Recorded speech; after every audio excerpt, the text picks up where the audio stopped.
Excelentíssimo senhor desembargador Salsichar, presidente dessa colenda, 7ª Câmara Criminal da Egrécia Tribunal de Justiça Gerais, meus respeitos.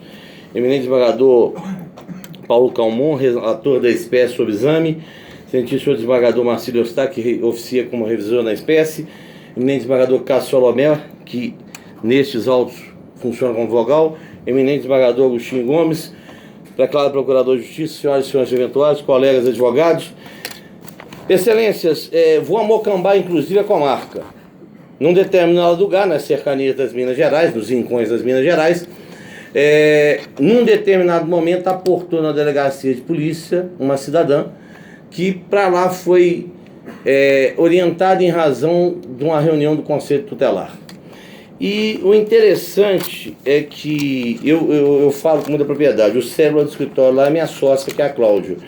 Eu sou o cara que dá as pancadas, mas quem pensa lá é ela. E as razões de apelo foram feitas por ela. Eu dou um toque ou outro de sarcasmo, que eu tenho isso como inerente ao meu ser. Mas ela fez um trabalho que, modéstia à fava, foi muito bem feito. E detalha com extrema singularidade o que é esse processo. E no corpo do boletim de ocorrência diz o seguinte: contra a avó fulana de tal, diz que a mesma permite que ela namore na sala, na sua casa e no quarto, onde ela fica com várias camisinhas, que apanhou por causa de perfumes e que veio a causar hematomas conforme o laudo em anexo. Diz que dentro do quarto da avó tem filmes pornográficos. Não houve uma apreensão de filme pornográfico, não houve recolhimento de uma camisinha sequer. E esta moça diz ainda nesse Redes: sua avó paga dinheiro para os homens ficar com a menor, para se ver livre dela, e homem que abusou dela deu dinheiro para sua avó. O pai da menor esteve presente com a assinatura em termo entregue à avó. Pois bem, posteriormente essa menor prestou depoimento exclusivamente na fase inquisitorial. Esse depoimento encontra-se encartado as folhas 29, que há 2 meses veio na companhia de sua mãe, que está sendo abusada sexualmente pelo fulano de tal, que é o corréu nesse processo, que é tratorista, pessoa de conhecimento da cidade de tal, amigo de sua avó, fulano de tal, com quem a briga a namorar manteve com aquele relação sexual. E aqui, excelências, como são epítetos e não são figuras que aparecem, personagens que figuram no polo passivo da lide, eu vou citar 2 epítetos. Que ainda manteve a relação sexual, aspas, com Bastiani e Dejair, que Sebastiãozinho é novato na cidade de tal lugar. Dejair, alto, moreno, tem tatuagem de braço. Bem, essa menina, segundo a lenda rezada no depoimento dela, na fase inquisitorial, desculpa a expressão, transava com meia cidade. Mas a ação penal foi intentada contra 2 pessoas: a sua avó e o cidadão que é corréu nesse processo. Ela tem uma patologia, um retardo leve, conforme foi diagnosticado em laudo. Pois bem, e no curso do procedimento investigatório, excelências, uma psicóloga foi ouvida. E ela prestou depoimento na fase também inquisitorial e faz alusões ao comportamento desta menor. O nome desta moça a tia presta depoimento antes disso, as folhas 151 e 152. Fulana, que é a suposta vítima, às vezes fantasia algo. E segue: que fulana deixou a vítima namorar, que a psicóloga disse para a depoente comunicar os fatos para sua irmã, mãe vítima, que a depoente foi até o Conselho Tutelar para relatar os fatos, que a depoente ligou para sua irmã, mãe da vítima, e foram juntos à delegacia, ocasião que a vítima relatou todos os fatos para a autoridade policial. Lembre-se, todos os fatos é que ela teria sido molestada por outras pessoas que não o corréu e esta avó. Que a vítima está morando com sua mãe em Tuiutaba, que fulana, que é a nossa vítima, às vezes fantasia algo. E no mesmo diapasão, excelência, o depoimento da psicóloga, que nós entendemos de sobrenatural relevo. O nome dessa personagem é Camille Isidoro Souza Silva e encontra-se estampada folhas 40. Em 17 de maio de 2011, a depoente depois da delegacia a respeito de um abuso sexual contra a fulana de tal, que teria sido praticado por um homem de nome Luciano. Então não era a primeira vez que tal sorte de comportamento era imputada a alguém por essa menor. informou que estava ficando com um rapaz de nome, que é o Correl, que seria seu namorado. Teria tido relação com a pessoa conhecida como Bastianinho, que também alegou que iria namorar a pessoa de Dejair.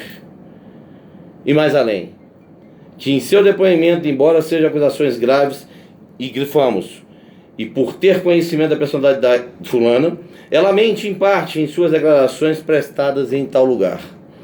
Que embora tenha problema mental, tem capacidade inclusive para, abre aspas, fantasiar e aumentar os fatos.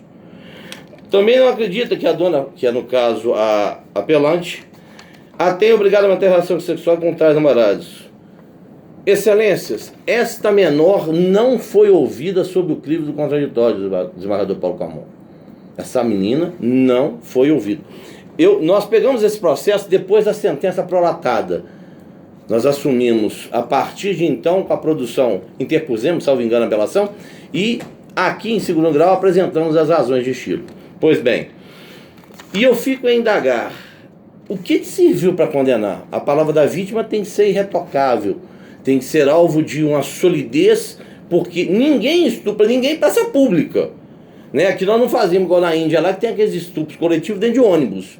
Aqui geralmente isso é feito na alcova, isso é feito no mato, isso é feito dentro do carro, mas não em praça pública. Então a palavra da vítima assume um grau de pureza, de idoneidade incomensuráveis, mas essa palavra tem que ser rígida, ela tem que ser sólida, porque para se edificar uma masmorra tem que ser no rochedo. Não há que se fazer masmorra na beira do rio, porque senão, assim tiver enchente, vai levar tudo que ali tiver, porque contra a força da água não há resistência. E nesse caso específico, excelência, a psicóloga, que é expert, que analisou, que enfrentou e que examinou a vítima, diz que essa menina fantasia, mas outros seriam aqueles que transaram com ela. Ah, Quaresma, peraí você está querendo o quê? Os outros podem que não responderam, vou tirar o seu da reta? Não, nada disso não. Eu só quero dizer a você o seguinte, a credibilidade que se deu a ela foi relativa.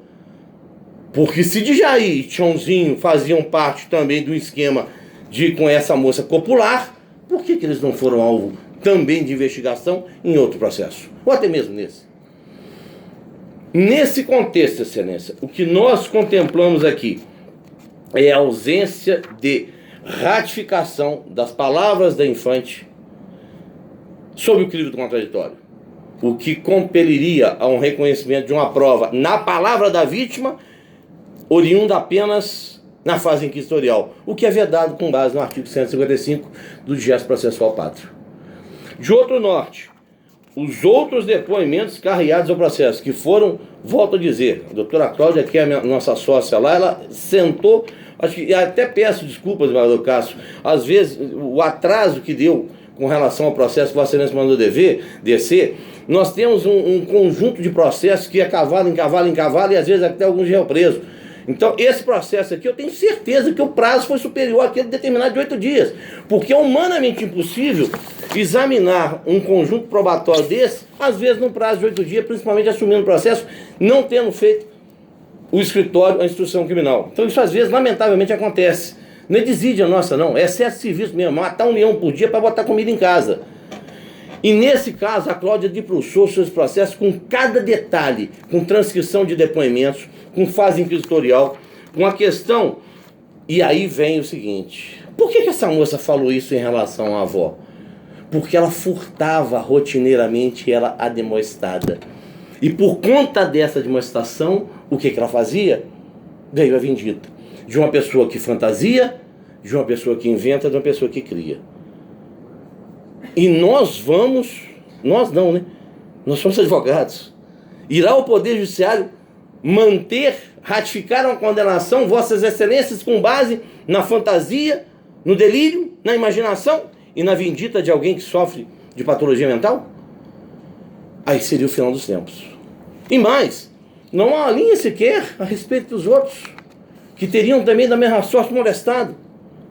E eu fico a me perguntar, essa senhora que eu represento, tanto quanto Cláudio, suavita ante acta sem qualquer mácula, está a merecer e ter confirmado aqui uma condenação de mais de 11 anos de cadeia? Porque o crime é grave, não vou discutir, se ele tivesse existido. O problema é que a conduta que é imputada ao Nilton, eu não o represento. Ele deu as explicações, quem representa um outro colega, não está aqui para sustentar, deduziu a pretensão dele em sede de razões de apelo, não vou me meter com relação ao Nilton. Meu problema aqui é A, cada um com seu quadrado, meu problema aqui é a apelante, é a avó.